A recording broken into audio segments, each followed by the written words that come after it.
بسم اللہ الرحمن الرحیم۔ سوشل میڈیا پر کئی ویڈیوز اس طرح کی شیئر کی جا رہی ہیں جن میں دعویٰ کیا جا رہا ہے کہ اب سے 1400 سال پہلے ہمارے نبی حضرت محمد مصطفیٰ صلی اللہ علیہ وسلم نے ایک بات ارشاد فرمائی تھی اور پیشین گوئی فرمائی تھی، اور وہ پیشین گوئی اس وقت پوری ہو رہی ہے۔ ایران کے جو لوگ ہیں ان کی تعریف کی تھی آپ صلی اللہ علیہ وسلم نے۔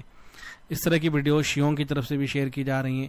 ہمارے جو بھولے بھالے سنی مسلمان ہیں بیچارے، وہ بھی اس طرح کی چیزیں شیئر کرنے میں لگے ہوئے ہیں، اور یہ جو لوگ ہیں چاہے خامنئی ہو یا جو موجودہ صاحب ہیں یہ ہوں، ان کی بڑی تعریف کی جا رہی ہے۔ دیکھیں، اگر تعریف اس حوالے سے کی جا رہی ہے کہ ظالم کے مقابلے میں کھڑے ہیں تو اس میں تو کوئی حرج کی بات نہیں ہے۔ ظالم کے مقابلے میں تو جو بھی کھڑا ہوگا، چاہے اس کا نقطہ نظر کچھ بھی ہو، اس کا عقیدہ کچھ بھی ہو، اس کی تعریف کی جانی چاہیے۔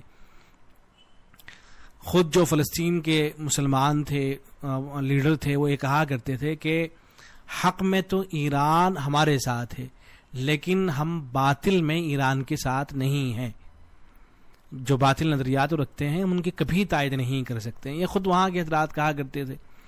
تو اس طرح کی ویڈیوز جو شیئر کی جا رہی ہیں جن میں تاثر دینے کی کوشش کی جا رہی ہے کہ ان کے ایمان کی تو تعریف خود ہمارے نبی صلی اللہ علیہ وسلم نے کر رکھی ہے، تو یہ سب کی سب لایانی قسم کی باتیں ہیں۔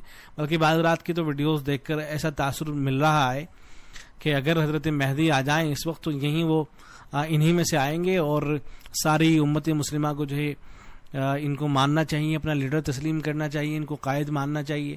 اور اس وقت بس اہل ایمان یہی ہیں، باقی جو پوری امت مسلمہ ہے وہ سب کی سب گمراہی کے اندر مبتلا ہے اور سب کے سب گمراہ ہو چکے ہیں۔ اس طرح کے تاثرات جو ہے بعض رات دینے کی کوشش کر رہے ہیں، تو یہ سب لایانی قسم کی باتیں ہیں۔ یہ جو روایت ہے اصل جو مختلف کتابوں کے اندر آئی ہے، جس میں یہ ہے حضرت ابو ہریرہ رضی اللہ عنہ فرماتے ہیں کہ صحابہ کرام آپ صلی اللہ علیہ وسلم کی مجلس میں موجود تھے، اور ہم میں سلمان فارسی رضی اللہ تعالیٰ عنہ بھی تھے۔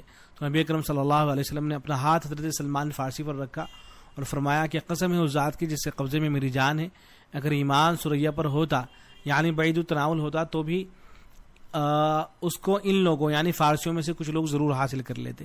تو آپ صلی اللہ علیہ وسلم نے حضرت سلمان فارسی رضی اللہ تعالیٰ عنہ وہ جہاں کے وہ رہنے والے تھے، باشندے تھے جس جگہ کے، تو وہاں کے لوگوں کی تعریف کی۔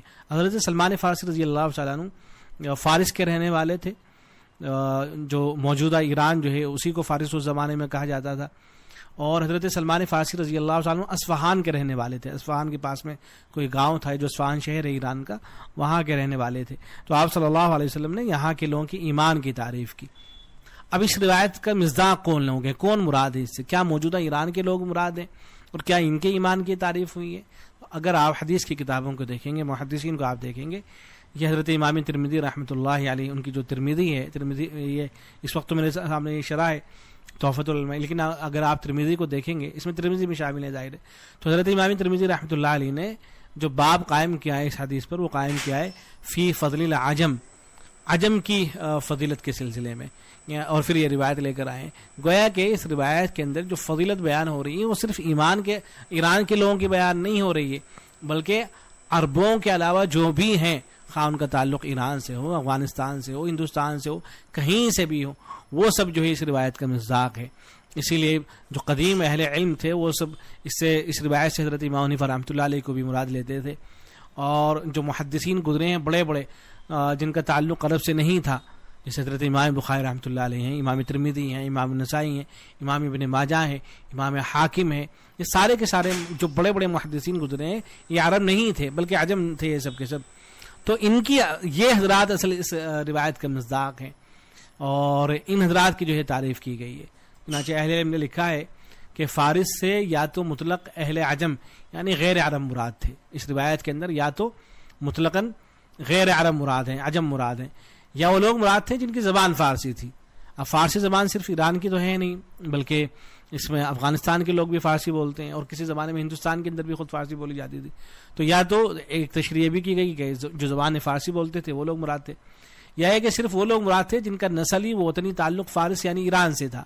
اور زیادہ صحیح پہلا احتمال ہے، کیونکہ اس کی تائید اگلی حدیث سے ہوتی ہے۔ حضرت امام ترمذی رحمۃ اللہ علیہ نے بھی اسی رائے کو ذکر فرمایا ہے، اور زیادہ صحیح اسی احتمال کو ذکر کیا گیا ہے۔ اس لیے ایک دوسری روایت آئی ہے، اس کے اندر یہ ہے کہ حضرت ابو ہریرہ رضی اللہ عنہ روایت کرتے ہیں کہ ایک موقع پر رسول اکرم صلی اللہ علیہ وسلم کے سامنے عجمی لوگوں کا ذکر ہوا، تو رسول اکرم صلی اللہ علیہ وسلم نے فرمایا کہ میں دین کی مخالفت اور دیانتداری کے معاملے میں ان عجمی لوگوں یا ان میں سے بعض لوگوں پر تم اہل عرب سے تمہارے بعد لوگوں سے زیادہ اعتماد اور بھروسہ کرتا ہوں. تو آپ صلی اللہ علیہ وسلم نے یہ اہل عجم کی تعریف کی تھی. تو اس روایت کے اندر بھی در حقیقت اہل عجم ہی مراد ہیں, عرب کے علاوہ جو حضرات ہیں وہ مراد ہیں اس روایت کے اندر. اس روایت کے اندر خاص ایران کے لوگ مراد نہیں ہیں. لیکن اب سوال پیدا ہوتا ہے کہ کیوں مراد نہیں لے سکتے ہیں ان کو بھی تو مراد لیا جا سکتا ہے. تو جواب میں عرض ہے بے شک آپ ان کو بھی مراد لے سکتے ہیں, لیکن اس وقت مراد لیں گے جب ان کے عقائد اور نظریات صحیح ہوں گے. اگر ان کے عقائد اور نظریات ہی صحیح نہیں ہیں تو پھر کس طرح سے آپ ان کو مراد لیں گے؟ صحابہ کرام رضوان اللہ تعالی مجمعین کے حوالے سے جب ان کے نظریات ہی صحیح نہیں ہیں تو پھر کس طرح سے آپ جو ہے اس روایت کا مصداق ان کو قرار دے دیں گے؟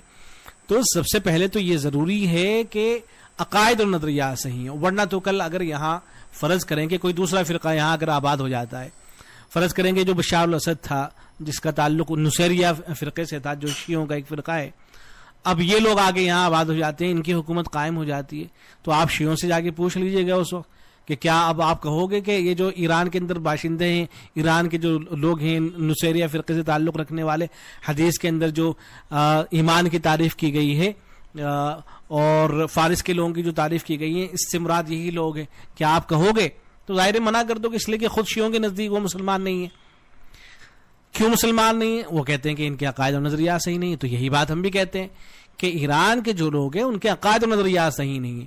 تو جب عقائد اور نظریات صحیح نہیں ہیں تو اس روایت کے مصداق نہیں ہو سکتے ہیں. اپنے عقائد اور نظریات صحیح کر لے وہ بھی اس روایت کے جو ہے مصداق ہو جائیں گے. اور یہ جو اصفہان کا علاقہ ہے جہاں حضرت سلمان فارسی رضی اللہ عنہ اس کے پاس ایک گاؤں تھا, وہاں کے رہنے والے تھے, اور یہ جو سارا علاقہ ہے ایران کا اصفہان وغیرہ حضرت عمر فاروق رضی اللہ عنہ کے زمانے میں فتح ہوا تھا. تو یہاں تو مختلف قسم کے لوگ رہے ہیں, اور بلکہ حدیث کے اندر یہ آیا ہے, آپ صلی اللہ علیہ وسلم نے ارشاد فرمایا کہ اصفہان کے 70,000 یہودی دجال کی اطاعت کریں گے, ان پر سیاہ چادریں ہوں گی. تو یہاں تو 70,000 یہودی ہوں گے جو دجال کی اطاعت کر رہے ہوں گے. تو کیا ان دجالیوں کی جو ہے تعریف کی جائے گی؟ اور بڑے بڑے دجال یہاں پیدا ہوتے رہے, اس طرح کے لوگ یہاں پیدا ہوتے رہے جو اپنے آپ کو جو ہے مہدی ہونے کا دعویٰ کرتے رہے. ایک شخص تھا ابو اسحاق اصفہانی نام کا, یہ اپنے آپ کو مہدی کہا کرتا تھا, تو یہ اصفہانی کا رہنے والا تھا. اور بڑے بڑے گرو گھنٹال جو ہیں یہاں پیدا ہوتے رہے. تو ساری باتوں کا حاصل یہ ہے کہ آپ جو ایران کے جو لوگ ہیں ان کا ماضی اگرچہ بڑا ہی خراب رہا ہے اور انہوں نے بڑے ظلم کیے ہیں شام کے مسلمانوں پر, لیکن ان چیزوں کو چلو فراموش کر کے اگر آپ کو تعریف کرنی ہے ایران کی تو ٹھیک ہے, تعریف کیجئے, وہاں کی جنگ کی تعریف کیجئے اور اس بات کی تعریف کیجئے کہ بھئی وہ ظالم کے مقابلے میں کھڑے ہیں. لیکن اس سے آگے بڑھ کر آپ یہ تاثر دینے کی کوشش کریں کہ ان کے تو ایمان کی بھی تعریف کی گئی ہے اور یہ اہل ایمان ہیں اور اس طرح کے اہل ایمان میں سے ہیں کہ ان کے مقابلے میں باقی جو ساری دنیا ہے وہ سب گمراہی کے اندر مبتلا ہیں, بس یہی مومن ہے, ان کے علاوہ کوئی اور مومن نہیں ہو سکتا ہے. تو سب لایانی قسم کی باتیں ہیں. اپنے ایمان کو خراب مت کیجئے. کل یہاں سے اگر اس طرح کے دجال اور اس طرح کے لوگ پیدا ہو جاتے ہیں اور یہ دعویٰ کرنے والے لوگ نکل آتے ہیں یہاں سے کہ ہم ہی جو ہے مہدی ہیں, اس طرح کی باتیں ہونے لگتی ہیں, تو کتنے مسلمان ہوں گے جو ان کی باتوں کے اندر آ جائیں گے, اور دنیا بھر کے کتنے بھولے بھالے جو سنی ہیں بیچارے وہ کس طرح سے جو ان کی باتوں میں آ جائیں گے. اس لیے کہ جب یہ کہہ دیا آپ نے کہ یہی اہل ایمان ہے, ان سے بڑھ کر کسی کا ایمان نہیں ہو سکتا ہے, تو پھر تو یہ لوگ جو بھی دعویٰ کریں گے کل کھڑے ہو کر کے تو اس کو مانا جائے گا. ابھی حضرات کی کتابوں کو کھنگال کر دیکھیں کیا کچھ لکھا ہوا ہے. یہ تو ان کی کتابوں کے اندر تو یہاں تک لکھا ہوا ہے کہ جب نعوذ باللہ ثم نعوذ باللہ ان کے جو مہدی ہیں, مہدی منتظر جو ان کے یہاں ہیں, جب وہ نکل کر آئیں گے تو حضرت ابوبکر صدیق رضی اللہ تعالیٰ عنہ اور حضرت عائشہ رضی اللہ عنہا اور حضرت عمر فاروق رضی اللہ تعالیٰ عنہ ان حضرات کو قبروں سے نکالیں گے اور ان کو سزا دیں گے. ان کی کتابوں کے اندر یہ سب باتیں لکھی ہوئی ہیں.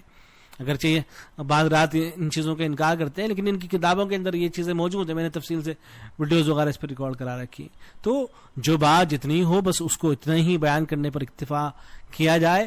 ایسا نہ ہو کہ آپ کے عمل سے, آپ کی باتوں سے امت مسلمہ و گمراہی کی طرف جا رہی ہو. اللہ تبارک و تعالی ہدایت سے سرفراز کرے, عقل سلیم عطا کرے. والسلام علیکم ورحمۃ اللہ.